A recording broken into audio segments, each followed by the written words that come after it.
ఆఫీస్పేట survey number 79. ఇది దాదాపు 39 ఎకరాలు. ఇది నవాబ్ కాలనీ సరైన డాక్యుమెంట్స్ సరిగ్గా లేవు, ఎటుపట్టి అటు మేనేజ్ చేసుకున్నారు. 39 ఎకరాలు చాలా వాల్యుబుల్ ల్యాండ్. నేను రకరకాల పద్ధతుల్లో అప్పుడున్నటువంటి కలెక్టర్ కానీ ఆర్డీఓ కానీ వీళ్ళందరూ కూడా తారుమారు చేసి దీనంతా మార్చేశారు. అని వసంత కృష్ణ ప్రసాద్ అతను ఒకప్పుడు టీడీపీలో యాక్టివ్ ఉన్నాడు, తర్వాత వైసీపీలో ఎమ్మెల్యేగా ఉన్నాడు, తర్వాత మళ్ళీ టీడీపీకి ఎమ్మెల్యేగా ఉన్నాడు.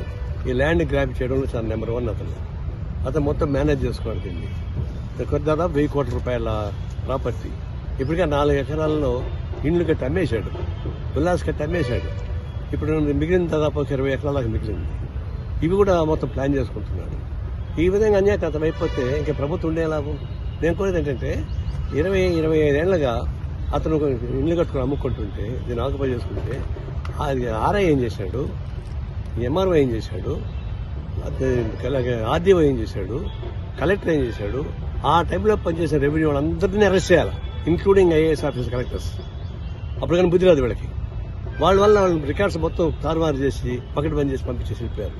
అందువల్ల ఆ సమయంలో ఎవరైతే కలెక్టర్గా ఉన్నారు, ఆర్డీఓగా ఉన్నారు, ఎంఆర్ఓగా ఉన్నారు, వాళ్ళపైన తగిన చర్య తీసుకునే విషయం మేము కోరుతా ఉన్నాం. ఇప్పుడు హైదరాబాద్లో ఒక డిసిషన్ తీసుకున్నారు, మేము సపోర్ట్ చేస్తున్నాం. ఇలాంటి భూమిని అన్యాయకరమైన భూమిని లాక్కోకపోతే అది ప్రజల చేతిలో ఉండాలి, లేదంటే గవర్నమెంట్ చేతిలో ఉండాలి. అంతేకాని ల్యాండ్ గ్రాబర్ చేతిలో ఉంటే కుదురుతుంది. 1000 కోట్ల రూపాయల ఆస్తి, అందులో హైడ్రాజ్ చేస్తే కరెక్టే, దానికి అవసరమైతే చర్యలు తీసుకోవాలి.